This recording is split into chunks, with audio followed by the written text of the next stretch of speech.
Hello and welcome to the Glow Up Method. This is the place where we talk about how we can improve our lives slowly but surely by showing up 1% better each day. Hi, my name is Natasha and I am so excited to be your host today. We are going to be talking about a subject that is so near and dear to my heart, which is so foundational. It is a tool, a secret that's not so secret to all of my success. It is something that is talked about everywhere. And I know it is so simple, but it's not always easy. So today we're going to talk about how small, tiny, micro changes and actions lead to tremendous growth. So here's the thing. I find myself always being asked, what was the secret to your success? What was the secret to your success? Oh, I've seen you transform over these last few years. How did you do it? What did you do? What external thing did you rely on? And here's the thing. There was nothing external that contributed to the absolute massive success I had. It was all inside. It was all inside of me, and it is all inside of you. Because guess what? There is nothing spectacular about me. I'm not lucky. I'm not any different than you. I am just like you. And this is the whole point that I want to get across. I'm just like you. And yes, there's ways that I'm special and all these things and unique. And yes, I don't minimize who I am. But I'm telling you, I'm just like you and just as special as you are and unique and great you are. So there isn't any advantage I came into this game. On the contrary, I've shared with you in complete vulnerability and honesty my experience, what I've gone through, and I've explained why I had so many disadvantages against me, and yet I was still able to achieve this form of rare success. And I know that you can do it too. And, weight is one of those really obvious things, right? We can all carry problems inside of us and have no idea. There's so many times that I'll sit on a bench and I'll just people watch and I'll think to myself, I have no idea what this person is going through, or sometimes I get honked out at or, somebody is driving very aggressively near me and I want to get frustrated, right? And then I think, I have no idea what this person's going through. They could be rushing to say goodbye to a loved one. They could be rushing to the birth of a child. They can be rushing to their job that if they're late one more time, they're going to get fired. I don't know what they're going through. When I used to think about that was my son was, and our family was in the worst time of our life and experiencing some of the worst things ever, right? Your son's diagnosed with a brain tumor. It's by Christmas. Like you have all these kids to navigate this sudden change in normalcy. And then of course there's a child that's going through it, that's having physical symptoms, mental symptoms, emotional symptoms, and you're trying to just take it all away and fix it and help and do all you can in order to support them. And when I am out in this world, and I remember just thinking like, here I am doing something, and for everybody else, they're laughing and giggling, and this could be their best day of their life or just an average day. But yet I'm living this personal hell, like this nightmare that I cannot seem to wake up from.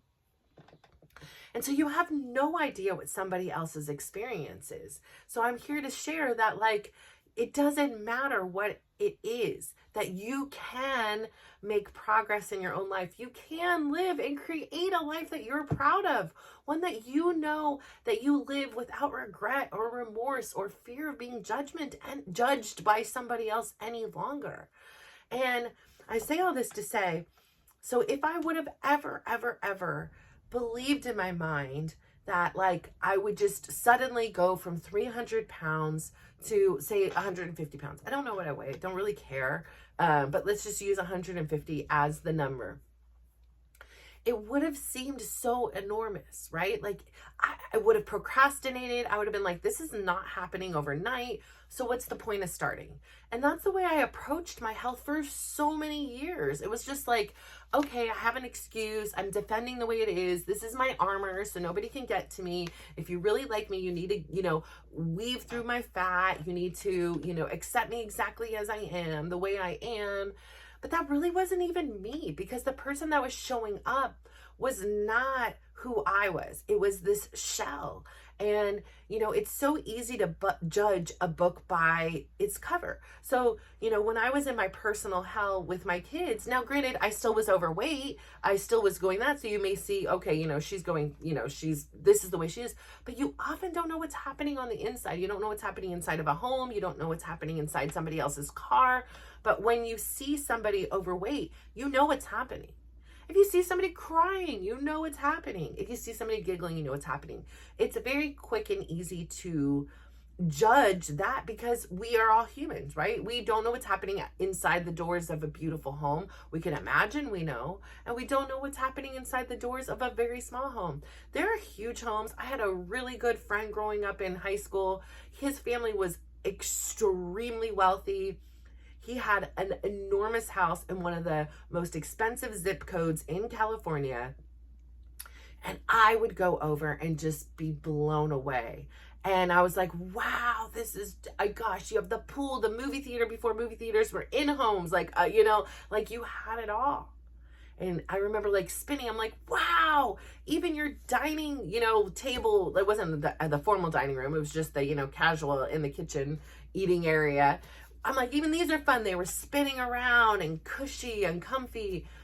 And I was like, wow, this house is so great. It has everything. Like, how can you not be happy? And he's like, look around. And I was like, yeah, everything is great. You have state of the art everything. Like the ovens are cooking for themselves before ovens did these. Like, it was just, everything was just so just opulent and advanced. And he goes, but look around. There's no one here to share it with. My family's not here. They're often traveling or working or philanthroping or shopping. It's my sister and I on a good day when we're not busy ourselves, and their housekeeper / nanny / chef / everything. And not that she wasn't a great person, but they wanted their parents there. That they wanted family. They wanted to have the connection. It didn't matter how big the house is. And I've thought about that a lot when I've lived in our small house and we've been busting out of the seams with not only our own family, but opened our home to cousins and sisters and significant others. And here's the thing, you may look at it from the outside and maybe feel sorry for the house that's in here. But in here, there's a lot of love. There's a lot of laughter. There's not a lot of alone time. So you have these two polar opposite experiences. But I always felt like with the weight, it's so easy to have, and maybe because I felt very judged, there's certain things you have to be judged by. Like, you're too big to sit in this booth. You're too big to go on this roller coaster. You're too big to go on this zip line. Like, there's certain things like for safety and things like you have to, you're too big to fit just a single sink belt thing. You need an extender. Like, it's obvious that there has to be some form of judgment and analysis of you. But oftentimes it is this perception of what somebody is outside. So again, I put it off for a long time. And when I finally came to this awareness that it's not about losing the 100 pounds. And that was the goal. I've lost much more than 100 pounds now, but that, was kind of like the big goal. It just was like, wow, it's a big number. It would get me just under that, into the 100s, and I'm in the 1. I can see a 1 on the scale versus a 3 or a 2 as the first number. And so that was kind of like that. Look, I made it. Like, that was all I needed. And that was the big goal, but I really rarely focused on it. I kind of then eventually was just like, I just want to see where this is going to take me. And, finally having the willpower, the consistency, and the discipline that I learned from so many of my mentors, so many of my gurus, so many people that have taken the time to share their knowledge and their stories and their experience, has allowed me to have this new tool and develop this tool within myself to know it isn't the big glamorous things. It isn't the huge gestures that makes change stick or makes change happen. It's the small things consistently over time. I can take my weight loss experience, right? That's a big one. Everybody loves talking about that. It's so obvious. You can see the transformation. I can feel the transformation. And like I've said on here before, my goal was to lose 1 pound. 1 pound. And guess what? If I would have lost 1 pound, Or when I did lose 1 pound, do you think anybody noticed? Do you think anybody was like, wow, great job, you're losing weight? No, nobody knew. And quite frankly, nobody cared. And for so many years, I had outsourced this approval, this acceptance to other people, to where I felt like in order to feel loved, I needed my significant other, I needed my parents, I needed my kids, my siblings, my friends to do something in order to make me feel loved.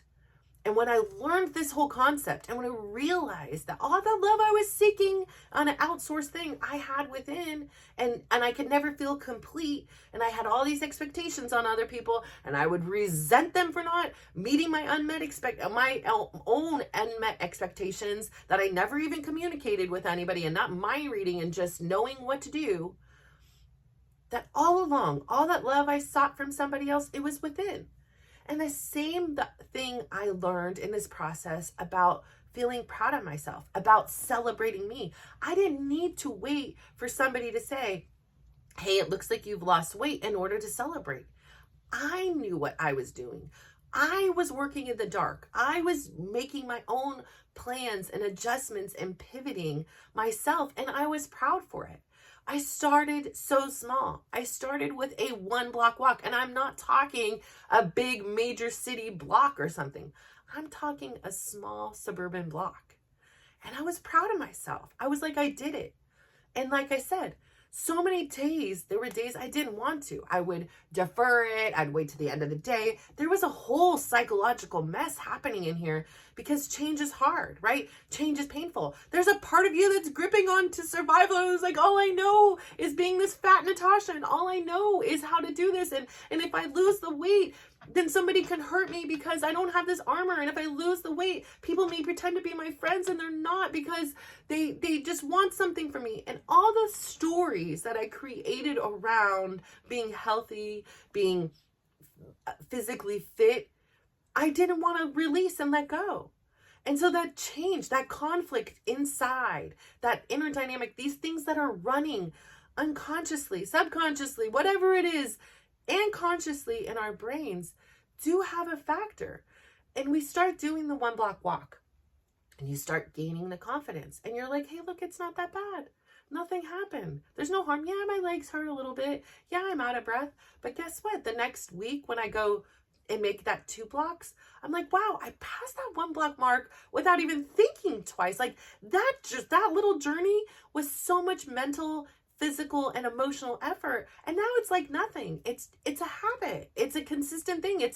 I can do this, and I don't have to stress out. So when I get up and walk now, I'm not like, oh my gosh, am I going to do a walk? When am I going to fit it in?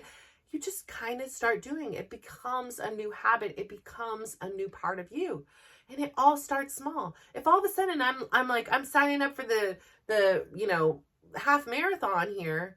My gosh, no, that's not realistic. Like, you cannot go from a couch potato into this marathon runner overnight. It's going to take a lot of work. It's going to take a lot of pain. And here's the thing. Why do so many people not succeed in what they want to do and so few do? It's because we quit. We quit when it gets hard. We quit when it's painful. Instead of saying, hey, do I really want this? Like figuring out your why. If I want this, then I'm not quitting. I'm not giving up.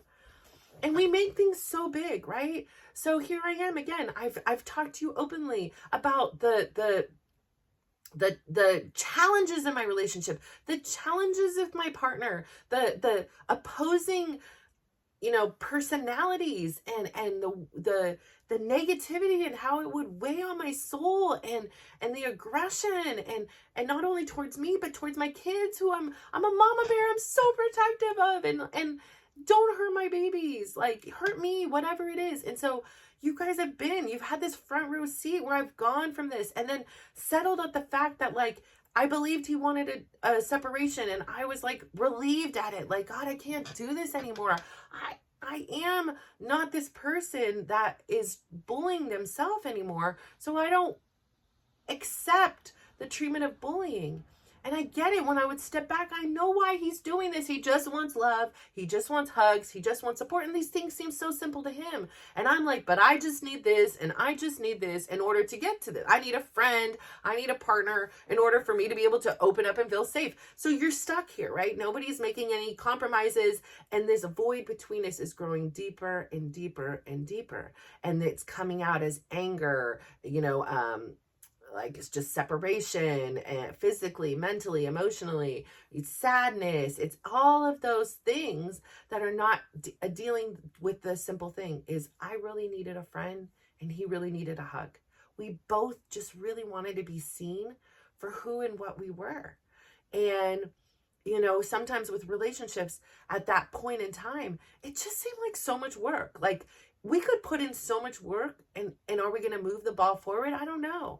And it just didn't seem worth it always at the time. But now having experienced life apart and having this desire to be with him and be around him and miss him, it made me question things.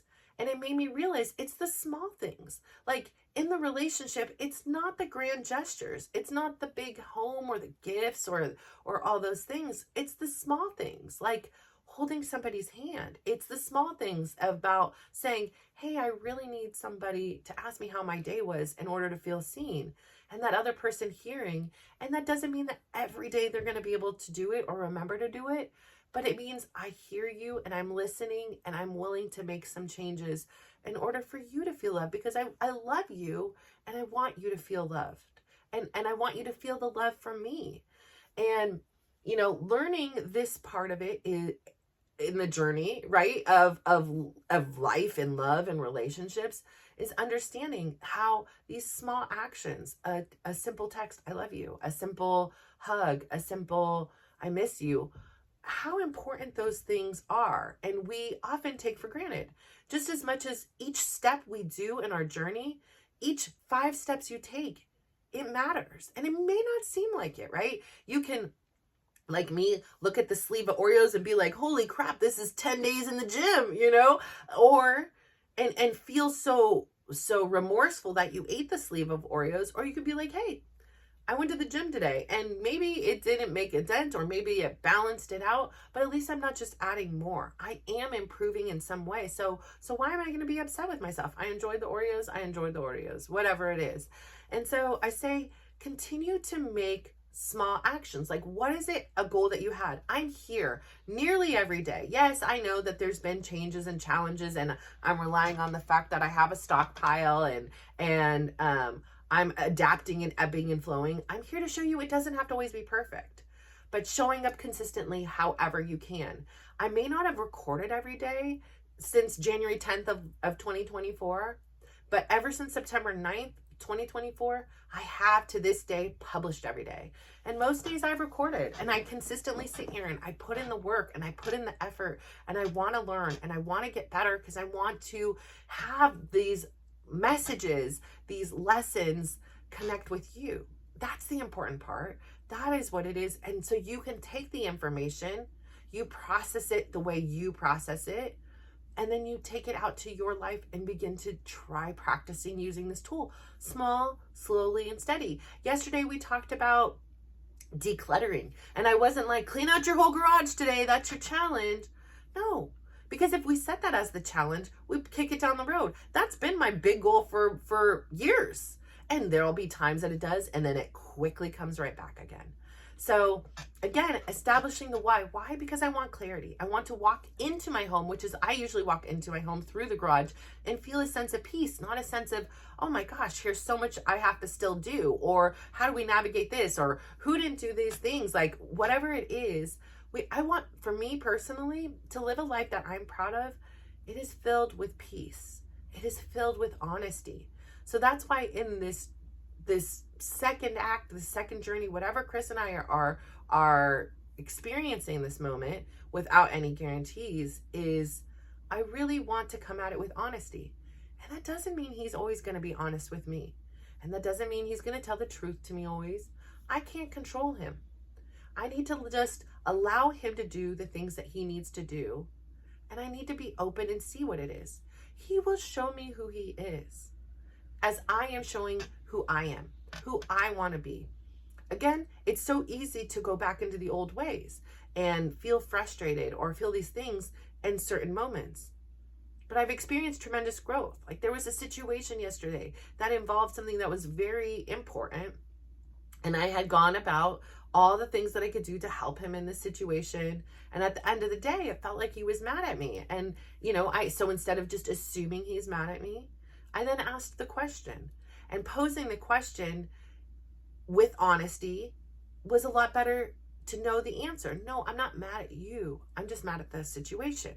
And so instead of feeling all those feelings that he being mad at me brings up in me, the people pleasing, then the irritation, like the lack of appreciation for everything I did do, all those things that were, default setting things that come up naturally, I was able to ask him and get the answer, get the truth of what he was saying.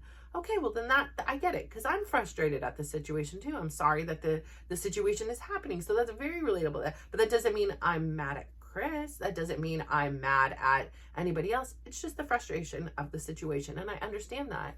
And as I was texting him to say, hey, I feel really unappreciated. I feel really like, I'm sorry this is the situation too, blah, blah, blah.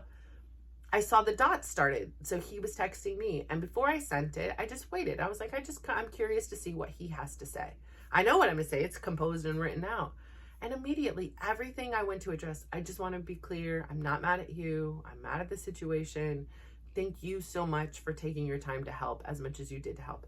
And it just alleviated everything. Instead of taking these moments and letting it fester on and creating a whole story and a narrative that wasn't true, and he's mad at me and he didn't help me and all these things, the honesty and the truth set us free. So taking those choices and taking those to be the courage to be brave and say the thing that you want to say instead of stuffing it or holding it or assuming anything, that's another huge way that you can make a small change in your life.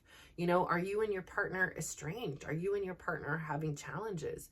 Well, what is it you can do independently of them to be the best partner to them? And it doesn't mean they deserve it. It doesn't mean that everything that they've done wrong is forgotten and forgiven. It just means that you are on a path towards personal growth. This is your journey. And these other people, they're all characters in your story, really, at the end of the day. And so if you're not showing up, like I said, to me, the question that kept coming back to my mind when I was laying here in bed and waking up at 5 a.m. because my life had become what it had become. My husband was out. He wasn't in the home anymore. And this was a bittersweet moment for me. But I had to ask myself this, Natasha, did you show up as the best version of you? Did you give that relationship the same effort, the same energy, the same focus you give to things that you love? Did you give it the same prioritization as you do your gym and your workouts? Did you give it the same prioritization and care you do your children? Do you give it the same priority as your health? Do you give it the same priority you do your podcasting, YouTubing, whatever this is? And if the answer is yes, then you did all you can. But if the answer is no, the question is, well, why not? So I asked myself these questions, like, why didn't you put that much effort into the relationship? Why didn't you, independent of what he is doing, show up as the best version of you? And it was a very complex answer, right? For me, it felt like for so many years I showed up and again, I'm one who tends to overcorrect, and then you settle back in that Goldilocks spot. Well, for so many years, Chris, even though he didn't feel like it, was the priority. It was about walking on eggshells around his personality and his wants and his needs and his things. And then I didn't have necessarily the tools or the verbiage to communicate my experience or even the wherewithal to understand like what was happening within my own body. I didn't think about, I don't know. It just wasn't a priority. I didn't take the time to discover how I was feeling. I would just lash out or yell or be sad or pretend it wasn't happening. And so his his being was very much the center of the universe, even though he never felt like it. Like his just well-being. And he was often unwell. He has depression. He has certain issues and things like that. Makes it a little bit more challenging to navigate. And a long time he didn't have a therapist, and he didn't have any of the resources to work on himself. Beyond me, it was just my job to make him happy in his eyes. And if I didn't make him happy, I was a failure. And then I felt like a failure, and then he treated me. It was just this evil cycle that was unhealthy and toxic and didn't help any of us at the end of the day, quite frankly. And so it came to that realization that I was like, no, I can't make him happy. No one else can make me happy. I am the only one that can make me happy. So he needs to figure this out. And I kind of abandoned him. I kind of was just like, you got to figure it out. Like, sink or swim, buddy. I got to figure out my own stuff over here. Like, I'm trying to learn how to take care of myself. I can't take care of another, adult that's older than me and myself at the same time. You got it. And then we would halfway try, as I started, we went through this thing where we were going to be, and we did this rekindling experience. And so again, it was the beginning. So I kept abandoning myself for him, and it was just this power struggle because I would abandon myself and it didn't feel right, but then I would be with him and it also didn't feel right. And so I just was in this constant back and forth struggle where I couldn't really be in it. And then anytime he did anything that I found out about that it was untruthful and dishonest and hurtful, I just took it really, really personally. I didn't have the tools to understand where he was coming from or sympathize. I understood and I could sympathize, but I just didn't accept it because I was like, no, I'm not taking this behavior. I'm very much overcorrected, and here's where I am. And now, not that I'm saying I'm not, it's just I was looking at it and operating from my own self in a very different place than where I am now. And I'm in a place now that feels more balanced, that feels more realistic, that is not looking at what he has to say for another excuse as to the way I behaved. I am taking accountability for my own self and my own actions in this relationship. And no matter what it's going to be or where it's going to go, I'm not sure what it is I want. And that's my first and foremost priority. And for him, what he wants is and should be his priority. And then if we establish that we are on the same page, which is going to take work, it's going to be each one of us showing up 1% better than we did the day before as a couple and individually in order to have any hope of success. And here's the thing. That's the same thing with any relationship, whether it be with Chris, whether it be with my kids, whether it be with somebody else down the line. That is the same thing. Relationships, losing weight, pursuing your dreams, they take work. They take hard work, and they take consistency. It takes you showing up and doing the work when you don't want to do the work. So when you're irritated or frustrated with your partner, it means you're going to take the time and communicate with them. And you're going to take the time and hold their hand. You're going to take the time and say, I love you. Same thing with the weight loss. There's going to be days you don't want to. You're going to be sore. You're going to be tired. You're going to be cold. You're going to beat up, beat down, whatever it is. But you're going to have to get up and take that walk. And even if it is, you're doing the bare minimum, and that bare minimum takes you 20 times longer than it took you the day before, you're going to get it done. It's the power of the small, consistent actions that garners the massive transformations you so deserve in your life. But the challenge here is to stick with it, to not have excuses when all those default settings want to talk you out of what you're doing because they want to survive. And all they know is how to survive as you the way you are right now and all the things you've experienced. All of this unknown is filled with fear, scarcity, all you're afraid. Is this going to work out? What's going to happen? Let it go. Let it go. Just let it go. Focus on what you can do. What you can do is be 1% better than you were yesterday. Go on that walk. Tell that significant other the truth about something you're feeling, even though you know it may upset them. You are trying to show up as the best version of you. Be the best worker you can, even though if the person next to you is showing up late and not doing their things, you're a student and the person next to you is cheating. No, that doesn't matter. That's their path. That's their journey. They are side characters in your story. You are the main character. Start living your life like you are the main character. Realize that it's about making yourself proud and doing things that align within you. And when you start doing that, you will see the momentum starts to build in the right direction. So I say all this to say, please think about your goals. Think about what action you're going to take today. We're not waiting till tomorrow. You're going to take some small action today on one item. Don't try it over here and improve your food intake and your exercise and your job and your relationship. You need to pick one subject, one thing that you're going to dedicate yourself to for the next 30 days. One thing, whether it be exercising, it could be, cleaning up your health, like your diet, whatever it is, one thing. And I want you to commit to it at least 1 minute. 1 minute. And I don't want you to commit to it much more than 5 if you're just starting out. Like, keep it super, super small and start stacking on it. Is there another habit you do? Like, do you brush your teeth every day? Maybe you want to add meditation to it. Maybe every day after I brush my teeth, I'm going to meditate.